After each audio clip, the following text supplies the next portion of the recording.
Okay guys, अब जो हम क्वेश्चन पेपर देखेंगे this is your Hindi. Okay, जिन्होंने क्या लिया था आपका लैंग्वेज 2 हिंदी जिन्होंने ली है ये उनके लिए है, लेवल 2 वालों के लिए है। अगर एग्जाम डेट की बात करें so this is your 1 Jan 2022। Okay, तो यहाँ पे सबसे पहले बोला है आपको ये पैसेज पढ़ना है और जो नीचे क्वेश्चन है उनके आपको आंसर करने हैं। प्रणाम का भारतीय संस्कृति में बड़ा महत्व है।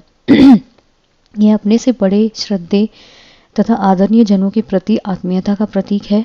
माता पिता के अतिरिक्त समाज के सभी वृद्धजन, गुरुजन, अतिथि, साधु संतों को अपनी परंपरा के अनुसार प्रणाम करना मानव धर्म है। वस्तुतः प्रणाम जीवन रूपी क्षेत्र में आशीर्वाद का अन्न उगाने का बीज मंत्र है।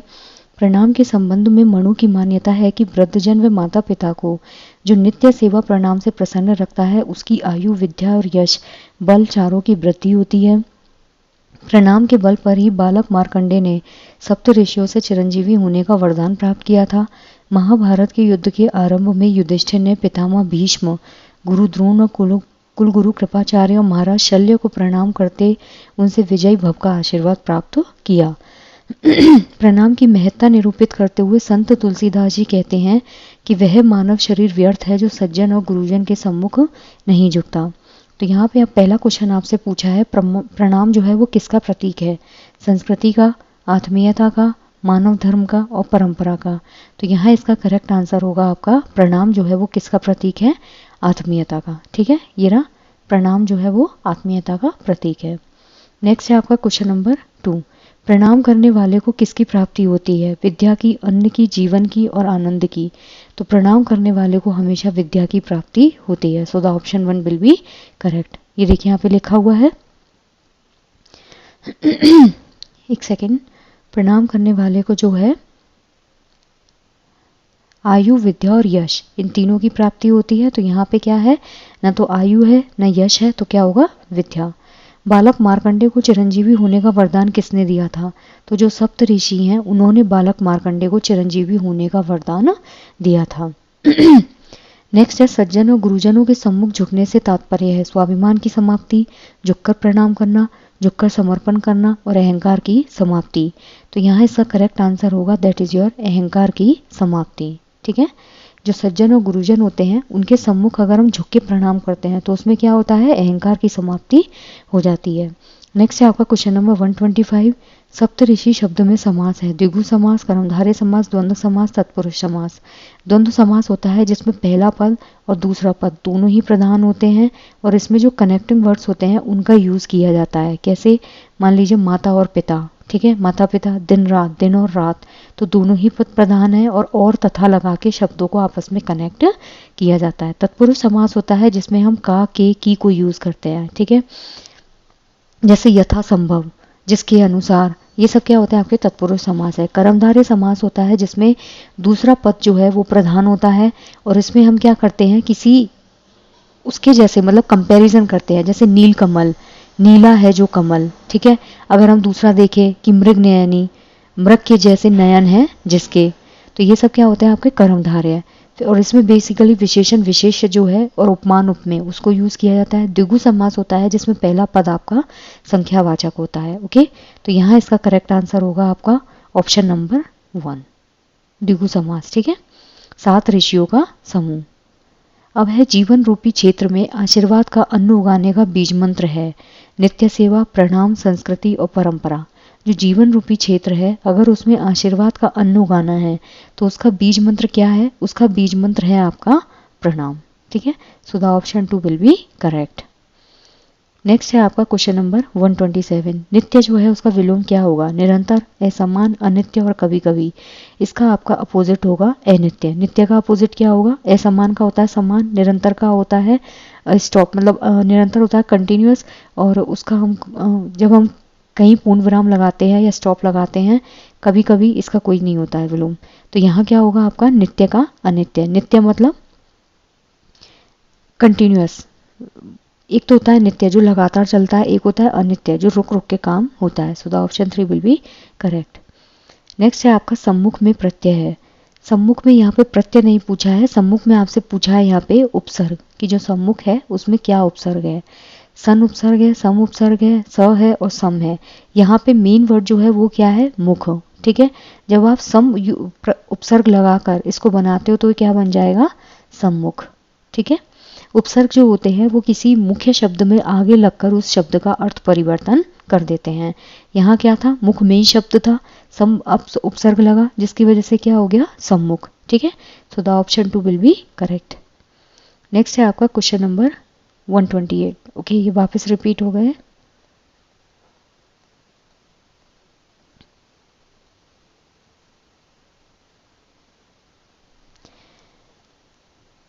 अब है आपका क्वेश्चन नंबर 128। ठीक है, यहाँ पे है आपका दूसरा गद्यांश। विद्यार्थी जीवन ही वह समय है जिसमें बच्चों का चरित्र, व्यवहार और आचरण उसको जैसा चाहे वैसा रूप दिया जा सकता है। यह अवस्था भावी वृक्ष की उस कोमल शाखा की भांति होती है जिसे जिधर चाहे उधर मोड़ा जा सकता है। पूर्णतः विकसित वृक्ष की शाखाओं को मोड़ना संभव नहीं है, उन्हें मोड़ने का प्रयास करने पर वो टूट जाती हैं। छात्रावस्था उस श्वेत चादर की तरह होती है जिसमें जैसा प्रभाव डालना हो डाला जा सकता है। सफेद चादर पर एक बार जो रंग चढ़ गया सो चढ़ गया, फिर से वह पूर्वावस्था को प्राप्त नहीं हो सकती। इसलिए प्राचीन काल में ही विद्यार्थी जीवन के महत्व को स्वीकार किया गया है। इसी अवस्था में सुसंस्कार और सद्वृत्ति पोषित की जा सकती है। इसलिए प्राचीन समय में बालक को घर से दूर गुरुकुल में रहकर कठोर अनुशासन का पालन करना होता था। तो यहाँ पे सबसे पहले पूछा है कि व्यवहार को सुधारने का सर्वोत्तम समय कौन सा है, प्राचीन काल, पूर्व अवस्था, छात्र अवस्था और विकसित अवस्था। तो इसका करेक्ट आंसर होगा जो छात्र अवस्था होती है उसमें आप व्यवहार को इजीली चेंज कर सकते हो। ठीक है, so the option 3 will be correct. Next है क्वेश्चन नंबर 130। छात्र अवस्था की तुलना विकसित पेड़ से करना क्यों ठीक नहीं है। पेड़ की शाखा टूट जाती है, शाखा तक पहुंचना आसान नहीं है, शाखाएं बहुत भारी होती है, विकसित पेड़ की शाखा मुड़ नहीं पाती। इसलिए जो छात्र अवस्था होती है उसकी तुलना हम विकसित पेड़ से नहीं कर सकते। मान लीजिए कोई चीज़ पहले से ही डेवलप्ड है, अब आपको अगर उसमें चेंज करना है तो बहुत टफ काम होगा। ठीक है, वो ईजिली नहीं हो पाएगा। लेकिन अगर कोई चीज़ विकासशील है, ठीक है, जो छात्रावस्था होती है वो कैसी होती है, विकासशील, कोरी स्लेट होती है। आप उस टाइम बच्चे को जैसा बनाना चाहो बच्चा वैसा मोल्ड हो जाएगा। जबकि जो डेवलप्ड चीज़ है, डेवलप्ड कोई पेड़ है तो उसकी शाखाएं जो होती है वो इजीली नहीं मुड़ पाती। सो the option 4 will be correct. जबकि छात्रावस्था में क्या होता है, बच्चे के अंदर जो चेंज करने हो बच्चा चेंजेस एक्सेप्ट कर लेता है। बालक को गुरुकुल में क्यों छोड़ा जाता था, उनमें सुसंस्कार और सद्वृत्तियां पोषित हो, कठोर अनुशासन का पालन करना सीखे, विद्यार्थी जीवन का महत्व स्वीकार हो, घर में संस्कार देना संभव नहीं है। तो यहाँ इसका करेक्ट आंसर होगा कि कठोर अनुशासन जो है उसका पालन करने के लिए बालक को गुरुकुल में छोड़ा जाता था। नेक्स्ट है आपका क्वेश्चन नंबर 132। छात्र अवस्था सफेद चावतर के समान होती है, क्यों। एक बार प्रभाव डालने पर बदला नहीं जा सकता, जैसा प्रभाव डालना हो डाला जा सकता है, जितना प्रभाव डालना हो डाला जा सकता है, छात्रों में विरोध की भावना नहीं पनपती। तो यहाँ इसका करेक्ट आंसर होता है कि जो सफ़ेद चादर होती है ना उस पर आपको जैसा इफेक्ट डालना हो, क्यों, क्योंकि वाइट बेडशीट क्या होती है, बिल्कुल ब्लैंक होती है, आप उसमें जैसे कलर डालना चाहो वो वैसे कलर ले लेगी। तो सेम जो छात्र अवस्था होती है वो बच्चे की बिल्कुल ब्लैंक स्लेट होती है, आप जैसा इफेक्ट उस पर डालना चाहोगे वो वैसा डाला जा सकता है। So the option 2 will be correct. Next है विकसित जो है वो विशेषण बना है सर्वनाम से, संज्ञा से, क्रिया से और अव्यय से। तो जो विकसित विशेषण है यानी कि विकसित इंसान, विकसित देश, तो जो विकसित देश है ये क्या है आपका, देश तो है संज्ञा, ठीक है, और अगर आप कैसा लगा के देखेंगे और अगर आपको आंसर मिल जाता है तो वो होता है आपका विशेषण। कैसा देश, विकसित देश, आंसर मिला तो ये क्या है, विशेषण। अब ये विकसित बना किससे है विशेषण, सर्वनाम से, संज्ञा से, क्रिया से, अव्यय से। ये बना है आपका क्रिया से। कैसे, क्योंकि क्रिया वर्ड क्या होता है, विकास करना, भारत का विकास करना, ये क्या है, क्रिया, ठीक है। तो अब जब हम क्रिया में क्या लगा देंगे, इत प्रत्यय, ठीक है, तो ये देखिए विकास क्रिया हो गई प्लस यहाँ हमने इत प्रत्यय जोड़ा, तो ये क्या बन गया, विकसित, ठीक है। विकसित क्या है, विशेषण। तो यहाँ क्या होगा, option number 3 will be correct. Next है आपका क्वेश्चन नंबर 134। विद्यार्थी जो है उसका सही संधि विच्छेद होगा, विद्या प्लस अर्थी, विद्या प्लस आर्थी, विद प्लस आर्थी, विद्या प्लस आर्थी। तो इसका करेक्ट ऑप्शन होगा विद्यार्थी जो है उसका संधि विच्छेद होता है विद्या प्लस अर्थी। इसके अंदर होती है आपकी दीर्घ संधि, ठीक है। दीर्घ संधि क्या होती है, जिसमें बड़ा आ, बड़ी ई और बड़ा ऊ जो है वो आते हैं। कैसे, जब ए जो होता है फर्स्ट लेटर का और सेकंड लेटर का ए मिलके क्या बना देते हैं, आ, अगर ए प्लस आ कंबाइंड हो तो क्या बनता है आ। अगर छोटा ई और छोटा ई मिलके कंबाइंड होते हैं तो क्या बनता है बड़ा ई। अगर छोटा ई और बड़ा ई मिलते हैं तो क्या बनता है बड़ा ई। अगर छोटा ऊ और छोटा ऊ मिलते हैं तो क्या बनता है बड़ा ऊ। अगर छोटा ऊ और बड़ा ऊ तो क्या बनता है बड़ा ऊ। तो ये सारे जहाँ पे होता है वहाँ पे क्या होती है आपकी दीर्घ संधि। अब यह श्वेत का पर्यायवाची नहीं होगा। श्वेत होता है आपका व्हाइट, सफ़ेद होगा, शुभ्र, जो अच्छे काम में हम यूज़ किए जाते हैं, पूजा वगैरह में हम वाइट कपड़ा यूज़ करते हैं, फिर रेड कपड़ा यूज़ करते हैं, धवल जो बिल्कुल वाइट होता है। लेकिन जो सत्वर है वो इसका पर्यायवाची नहीं होगा। सो the option 4 will be correct. अब है आपका नेक्स्ट, बहुभाषी कक्षा में पढ़ाते हुए शिक्षक विविधता के मुद्दे पर किस तरह चर्चा कर सकता है। तो जो बहुभाषी कक्षा होती है उसको अगर टीचर को पढ़ाना है तो टीचर कैसे उसमें जो डाइवर्सिटी है उस मुद्दे पर कैसे चर्चा करें। कक्षा में विद्यालय की भाषा का प्रयोग करने की अनिवार्यता का आदेश देकर कि आप अगर क्लास में हो तो स्कूल की जो लैंग्वेज है, मान लीजिए कोई इंग्लिश मीडियम स्कूल है, अब किसी बच्चे को इंग्लिश बोलनी आती है किसी को नहीं, तो जब भी तभी भी आप बच्चों को फोर्स करेंगे कि नहीं इंग्लिश में ही बात कीजिए तो ये तो नेगेटिव हो गया। बच्चे को उनकी मातृभाषा में नहीं बोलने के लिए हतोत्साहित करने के द्वारा नहीं। बच्चा सबसे ज़्यादा सिक्योर और कंफर्टेबल कब फील करता है जब आप उसको उसकी रीजनल लैंग्वेज में बोलने के लिए अलाउ करते हो। विद्यार्थी की मातृभाषा को महत्व देकर, बिल्कुल सही है, ऑप्शन 3 बिल्कुल करेक्ट होगा। मातृभाषा के प्रयोग को अनदेखा करके, ये यहाँ क्या है गलत है। जहाँ पे बच्चा अपनी मदर टंग को यूज़ करता है और एक प्रॉपर तरीके से यूज़ करता है, बच्चा हमेशा वहाँ पे एक सिक्योर और कॉन्फिडेंस फील करेगा। आप खुद भी देखिए, जो बच्चे हिंदी में बात करना जानते हैं अगर उनसे इंग्लिश में बात की जाए तो वो थोड़ा सा होपलेस हो जाते हैं। और जहाँ पे आप बच्चे को फ्रीली छोड़ेंगे कि आप हिंदी में बात कीजिए तो वो बहुत एक्सप्रेसिव तरीके से अपनी बात रखता है। नेक्स्ट है क्वेश्चन नंबर 137। 3 वर्षीय बालक शब्द, वाक्यांश और संक्षिप्त वाक्यों के प्रयोग द्वारा सरल संप्रेषणात्मक कार्य करता है। मतलब 3 साल का कोई बच्चा है, वो वर्ड्स को लेके, वाक्य के अंश को लेके और छोटे छोटे सेंटेंस को लेके मतलब इजी वे में कम्युनिकेशन का काम कर रहा है। तो यह बच्चे के किस कौशल का प्रस्तुतिकरण है। तो यहाँ पे आपसे पूछा है कि बच्चा कौन से कौशल को प्रस्तुतिकरण कर रहा है। वाक क्षमता, साक्षरता, रचनात्मकता, भाषा अधिगम।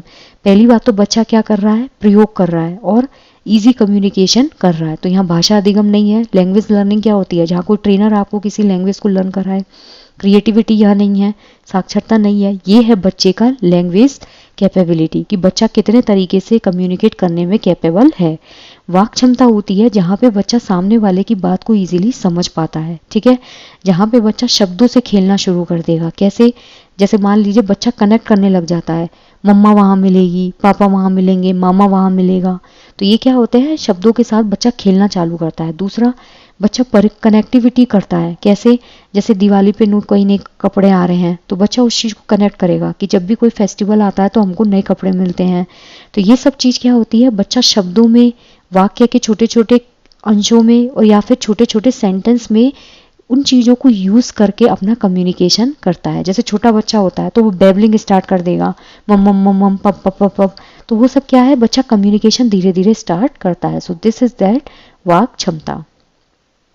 नेक्स्ट है आपका क्वेश्चन नंबर 138।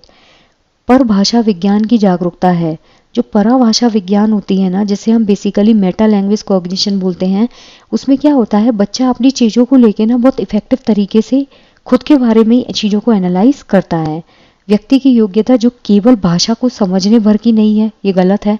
क्योंकि जो पराभाषा विज्ञान है उसमें भाषा को सिर्फ समझना नहीं होता है, आप भाषा में किस तरीके से कम्युनिकेट कर पा रहे हैं, सामने वाले की लैंग्वेज को किस तरह से डिकोड कर पा रहे हैं, व्यक्ति की संप्रेषण करने की योग्यता, ये दोनों ही इसमें इन्वॉल्व होती हैं। व्यक्ति की भाषा पर प्रतिक्रिया और उसके कार्य के प्रति समझ बनाने की योग्यता, व्यक्ति की अनेक भाषाओं में पढ़ने और लिखने की योग्यता, ये होता है आपका मल्टीलिंगुअलिज्म। ठीक है, लेकिन यहाँ पे क्या है, पराभाषा विज्ञान। पराभाषा विज्ञान की जागरूकता होती है जहाँ पे कोई भी इंसान वो लैंग्वेज पे किस तरीके से रिएक्ट करेगा। लेट सपोज अगर आपसे कोई क्वेश्चन पूछा जाए या फिर कोई फॉरेनर है वो आपसे बात करे, तो आपको किस तरीके से रिएक्ट करना है। उसके लिए ज़रूरी है कि सामने वाले ने क्या पूछा है आप उसको डिकोड कर पाओ। और काम के प्रति समझ बनाना, आपको कोई काम करने के लिए दिया जा रहा है तो इट्स वेरी मैंडेट कि आप उस चीज़ को पहले ये समझ पाओ कि भाई सामने वाले ने आपको काम दिया क्या है। तो ये जो समझ बनाने की योग्यता होती है, दिस इज योर पराभाषा विज्ञान। नेक्स्ट है आपका क्वेश्चन नंबर 139। दिए गए विकल्प में से सबसे अधिक उपयुक्त विकल्प का चयन करके निम्नलिखित प्रश्न का उत्तर दीजिए। विद्यार्थी को शब्द में वर्णों के क्रम को याद करने में कठिनाई है। कोई शब्द है, उसमें जो वर्णों का क्रम है उसको याद करने में उसको कठिनाई है, और दृश्यात्मक स्मृति जो है उसको जल्दी जल्दी वो खो देता है। तो वो किससे संबंधित है? डिसलेक्सिया, डिस्कैल्कुलिया, डिस्ग्राफिया और डिस्प्रेक्सिया। यहाँ इसका करेक्ट आंसर होगा ऑप्शन नंबर 1। डिस्कैल्कुलिया क्या होता है? जहाँ पे बच्चे को मैथमेटिकल इक्वेशंस करने में प्रॉब्लम आती है। डिस्ग्राफिया क्या होता है? जहाँ बच्चे को लिखने संबंधित प्रॉब्लम आती है। डिस्प्रेक्सिया होता है जहाँ पे बच्चे में स्थूलगामक कौशल और फाइन मोटर स्किल्स जो होती हैं उसकी, उनमें कोऑर्डिनेशन नहीं होता। डिसलेक्सिया होता है जहाँ पे बच्चे के ना तो फोनेटिक्स क्लियर होते हैं, ना बच्चे को वर्णमाला का ज्ञान होता है, ना बच्चे को ये समझ में आता है कि इसका प्रोनाउंसिएशन कैसे होगा। उसकी जो देखने की शक्ति होती है वो जल्दी जल्दी खत्म हो जाती है, उसको कभी कभी लिखने में दिक्कत आती है। तो ये सारे सिम्टम्स जो हैं वो आपके डिसलेक्सिया से संबंधित होते हैं। बच्चे को दिक्कत किस में है? शब्द के वर्ण के क्रम को याद रखने में, और दृश्यात्मक स्मृति जल्दी जल्दी खो रही है, मतलब he is suffering from dyslexia. Next है आपका क्वेश्चन नंबर 140। निम्नलिखित में से कौन सी भाषा भारतीय संविधान की 8वीं अनुसूची में सम्मिलित नहीं है? 8वीं जो अनुसूची है उसमें भारत की 22 भाषाओं का उल्लेख है। ठीक है, बोडो है, भोजपुरी, संथाली, मणिपुरी। बोडो है उसमें, संथाली है, मणिपुरी है। ठीक है, नेपाली इंक्लूडेड है। ठीक है, मणिपुरी इंक्लूडेड है, कोंकणी इंक्लूडेड है। ठीक है, इंग्लिश जो है वो इसमें इंक्लूडेड नहीं है। तो 22 भाषाओं का उल्लेख है, लेकिन उसमें भोजपुरी जो है उसको इंक्लूड नहीं किया गया है। क्लियर? तो यहाँ पे बोडो है, संथाली है और मणिपुरी है। तो ऑप्शन नंबर 2 जो है वो बिल्कुल करेक्ट हो जाएगा। नेक्स्ट है क्वेश्चन नंबर 141।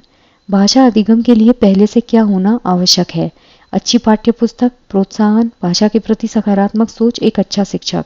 यहाँ पे पूछा है पहले से क्या होना आवश्यक है। एक अच्छी पाठ्य पुस्तक पहले से होनी जरूरी नहीं है। आपको लैंग्वेज लर्निंग अगर करनी है, भाषा अधिगम ही नहीं, अगर आपको किसी भी चीज़ की लर्निंग करनी है तो उसके लिए बहुत ज़रूरी है कि आप कितने ज़्यादा मोटिवेटेड हो, आप कितने ज़्यादा एंथुजियास्टिक हो किसी भी चीज़ को सीखने के लिए।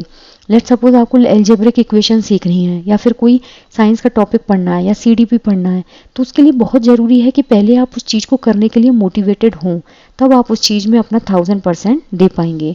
जबकि ये तीनों जो ऑप्शन होते हैं, एक अच्छी पाठ्य पुस्तक, भाषा के प्रति सकारात्मक सोच, एक अच्छा टीचर, ये सब पहले से होने ज़रूरी नहीं है। बाद में भी अगर बच्चे को मिलेंगे तो भी काम चलता है। तो यहाँ क्या होगा आपका? Option number 2।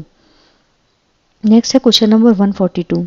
जब पाठक पाठ्य सामग्री का केंद्रीय भाव, जो पाठक होता है वो पाठ्य सामग्री का केंद्रीय भाव तथा सार खोजने के लिए तीव्रता से पढ़ता है, तो लेखक के उद्देश्य तथा लिखने की व्यवस्था को समझना चाहता या चाहती है। यह प्रक्रिया किसके अंतर्गत आती है? ठीक है, कोई पाठक है, वो पाठ्य सामग्री का केंद्रीय भाव या फिर जो सार है उसको खोजने के लिए वो क्या कर रहा है? जल्दी जल्दी पढ़ रहा है। तो जो लेखक का उद्देश्य है और लिखने की जो व्यवस्था है उसको वो समझना चाहती है। ये प्रतिक्रिया क्या है? स्किमिंग रीडिंग है, स्कैनिंग रीडिंग है, गहन रीडिंग है और विस्तारित रीडिंग है। तो यहाँ इसका जो करेक्ट आंसर होगा that is your option number 1। एक होता है स्किमिंग रीडिंग। स्किमिंग जो होती है ना, इसमें हम क्या करते हैं? जिस्ट ऑफ द मैटर लेते हैं। आप जितने भी नॉवेल्स पढ़ते हो, जितने भी लिटरेचर पढ़ते हो, जितने भी आपकी बुक्स होती हैं, हम सब इसको बहुत जल्दी जल्दी पढ़ते हैं। ठीक है, जो स्कैनिंग रीडिंग होती है ना, दिस इज योर गहन रीडिंग। ये दोनों क्या है? सेम है। जब आप किसी पर्टिकुलर पीस को ढूंढने के लिए, जैसे मान लीजिए कोई एडवर्टाइजमेंट निकला, ठीक है, या मेकअप के रिगार्डिंग है या जॉब के रिगार्डिंग है, तो हम उस चीज़ को क्या घुस के देखते हैं एकदम। दैट इज योर गहन रीडिंग। और विस्तारित रीडिंग क्या होती है आपकी? स्किमिंग रीडिंग, जल्दी जल्दी से पूरी चीज़ों को पढ़ना। अब यहाँ पे क्या है? जब पाठ्य सामग्री का केंद्रीय भाव, मान लीजिए आप कोई ऐसे पढ़ रहे हो या कोई पोयम पढ़ रहे हो, तो हम उसको जल्दी जल्दी खत्म करते हैं, जिससे हमको एक समराइज फॉर्म में पता चल जाए कि बेसिकली ये कन्वे क्या करना चाह रहा था। और किसी पर्टिकुलर मैटर का सार खोजने के लिए हम उसको जल्दी जल्दी पढ़ते हैं। तो जो लेखक का उद्देश्य है और लिखने की जो व्यवस्था है उसको वो समझना चाह रहा है कि किस तरीके से लेखक ने इन चीज़ों को अरेंज किया है। So this is only skimming reading. So the option 1 will be correct. Next है आपका क्वेश्चन नंबर 143। अध्यापक होने के नाते यदि आप शब्द वाक्यों के अर्थ पर कार्य कर रहे हैं तो यह किससे संबंधित होगा? किस पे काम कर रहे हैं हम? शब्द के वाक्यों का जो अर्थ है, अर्थ विज्ञान, ध्वनि विज्ञान, शब्द संरचना और वाक्य विन्यास। तो ऑब्वियसली इसका करेक्ट आंसर होगा आपका अर्थ विज्ञान। क्योंकि टीचर होने के नाते अगर आप मान लीजिए मैंने लिखा राम जाता है, ठीक है, अब यहाँ पे ये शब्द हैं, एक एक शब्द है, इनसे क्या बना वाक्य। इस वाक्य का अगर अर्थ जो है उस पे अगर बीइंग अ टीचर आप काम करते हो कि इस सेंटेंस में क्या चीज है जो कन्वे आप करना चाह रहे हो, इस सेंटेंस में कवि क्या कन्वे करना चाह रहा है, इस सेंटेंस में आपसे क्या पूछा जा रहा है, तो ये सब होता है आपका अर्थ विज्ञान। ध्वनि विज्ञान होती है आपकी फोनिम। फोनिम में क्या करते हैं हम, स्वर जो है उन पे ध्यान दिया जाता है। शब्द संरचना होती है आपकी सिंटैक्स, ठीक है, और वाक्य विन्यास होता है आपका स्ट्रक्चर, ठीक है। तो यहाँ क्या होगा आपका ऑप्शन नंबर 1। नेक्स्ट है आपका क्वेश्चन नंबर 144। निम्नलिखित में से कौन सा एक असहकालिक संप्रेषण का उदाहरण है। एक होता है असहकालिक और एक होता है समकालिक, ठीक है। असहकालिक होता है जिसमें आपको सामने बैठने की ज़रूरत नहीं है, एक टाइम पीरियड फिक्स नहीं होता, इमीडिएट रिएक्शन नहीं होता। आपने अभी मान लीजिए कोई चीज़ पूछी है तो ज़रूरी नहीं रिप्लाई आपको with in a fraction of time आए, आप बाद में भी रिप्लाई कर सकते हैं। जैसे समाचार पत्र है, समाचार पत्र में क्या होता है, आपने मॉर्निंग में पढ़ लिया, हो सकता है आप शाम को फिर पढ़ लो, आप अगले दिन पढ़ लो, तो उसमें ऐसा नहीं है कि समाचार पत्र आपको with in a fraction of time में ख़त्म करना है। अगर हम इंस्टेंट मैसेज की बात करें, आपको व्हाट्सएप पे कोई मैसेज आता है या आपको फेसबुक पे कोई मैसेज आता है तो हम with in A second reply करते हैं, ठीक है, वो होता है आपका समकालिक। और ये क्या है, असहकालिक। वीडियो कॉन्फ्रेंसिंग, दो लोग बिल्कुल आमने सामने बैठे रहते हैं तब वीडियो कॉन्फ्रेंसिंग होती है। उसमें क्या होता है, एक पर्टिकुलर स्पेस पे आप दो लोग एक दूसरे से बिल्कुल टाइम पीरियड के अंदर बात करते हो।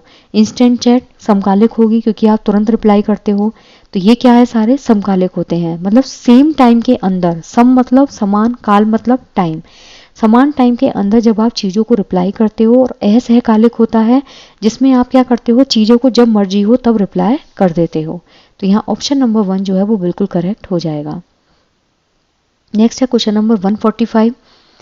प्राथमिक स्तर पर किसके ज्ञान को मुख्य रूप से बोलने और लिखने में दक्षता के लिए प्रयोग किया जाना चाहिए। तो जो प्राइमरी लेवल होता है ना आपका, यानी कि कक्षा 1 से कक्षा 8 तक के जो स्तर होते हैं, इसमें 2 स्तर होते हैं। एक होता है प्राथमिक स्तर जिसे हम बोलते हैं 1 से 5, और एक होता है इसमें आपका उच्च प्राथमिक स्तर। जो उच्च प्राथमिक स्तर होता है दिस इज योर 6 to 8।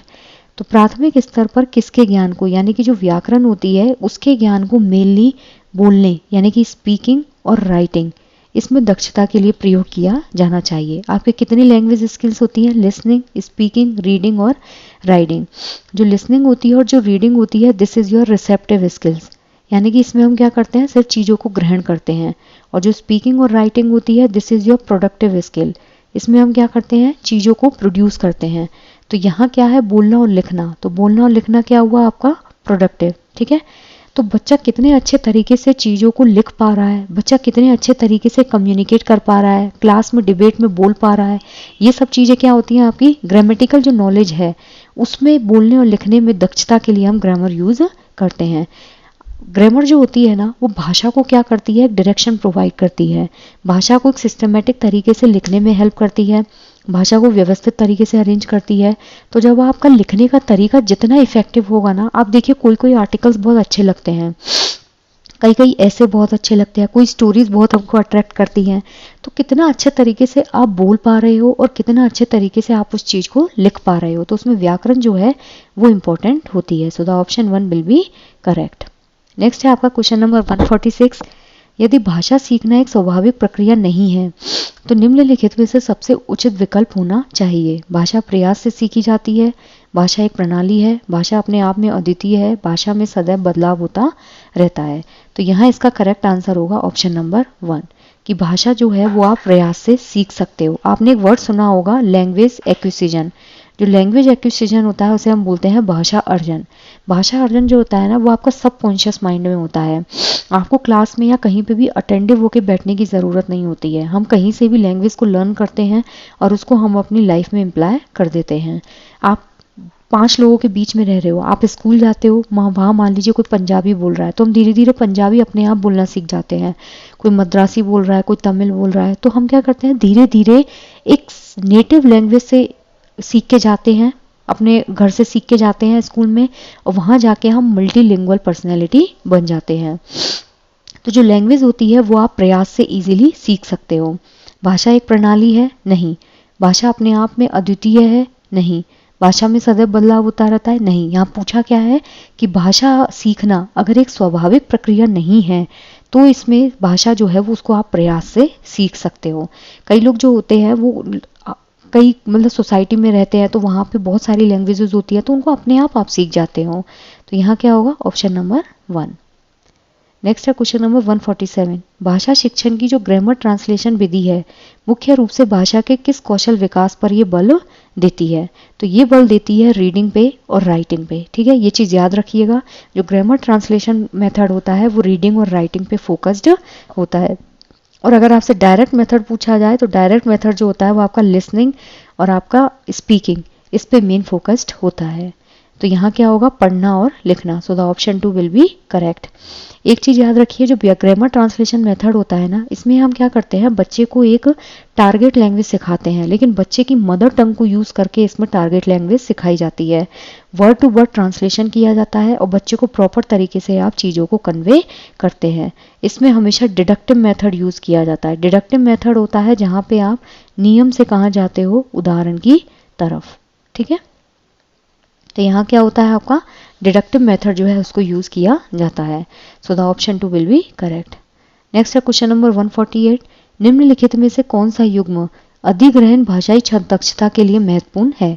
यानी कि जो रिसेप्टिव लैंग्वेज स्किल है, तो जो रिसेप्टिव लैंग्वेज स्किल है वो कौन सी होती है, लिसनिंग और रीडिंग।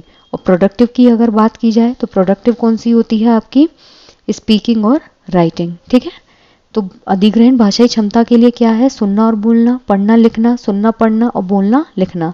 तो यहाँ क्या होगा आपका, लिसनिंग और रीडिंग, यानी कि सुनना और पढ़ना। सो the option 3 will be correct. Receptive skills होती है जिसमें आप पैसिव लर्नर बन के आप सिर्फ चीज़ों को ग्रहण करते हो।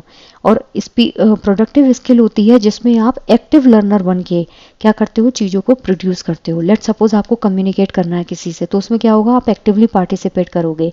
आपको किसी चीज़ पे कुछ लिखना है तो उसमें आप एक्टिवली पार्टिसिपेट करते हो। नेक्स्ट है क्वेश्चन नंबर 149। टीचर ने बच्चों को दिए गए विषय पर स्लाइड प्रस्तुतिकरण करने का निर्देश दिया। विद्यार्थियों को इसमें चित्र, आरेख, वीडियो के अंश और लिंकों को सम्मिलित करना है। इस प्रोजेक्ट के पूरा होने के बाद विद्यार्थी कौन सी दक्षता का प्रदर्शन करेंगे?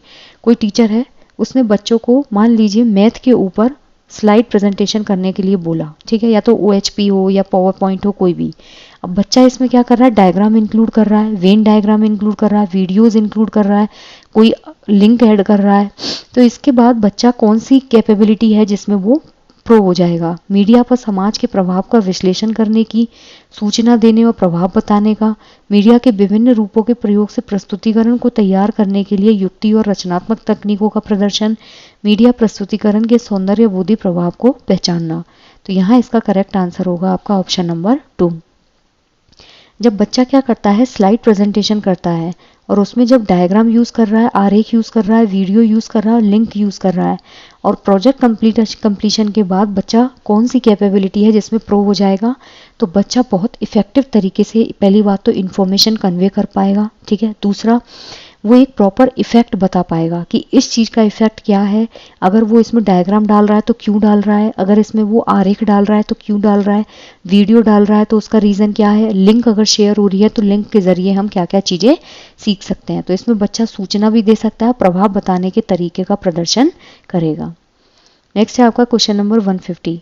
शिक्षा का अधिकार अधिनियम यानी कि राइट टू एजुकेशन एक्ट 2009 यहाँ मातृभाषा के माध्यम से अधिगम की अनुशंसा किस कक्षा तक के लिए करता है? तो बच्चे को जो मदर टंग है उसमें आप बच्चे को लर्निंग दीजिए, ये इसने अनुशंसा की है कक्षा 1 से कक्षा 8 तक, यानी कि ये होता है आपका एलिमेंट्री एजुकेशन। ठीक है, तो यहाँ क्या होगा, ऑप्शन नंबर 1। क्योंकि जो कक्षा 1 से कक्षा 8 तक का बच्चा होता है उसको अगर आप उसकी मदर टंग में सिखाएंगे तो बच्चा अपने आप को सिक्योर और कंफर्टेबल फील करता है और वो ये दिमाग में ये चीज़ रखता है कि I also belong to the class. ठीक है, so the option 1 will be correct. I just hope guys कि आपको ये बहुत अच्छे से समझ में आया है। अगर कहीं पे भी आपको कोई भी डाउट लगे तो आप कमेंट्स में ड्रॉप कर सकते हैं। Thank you so much.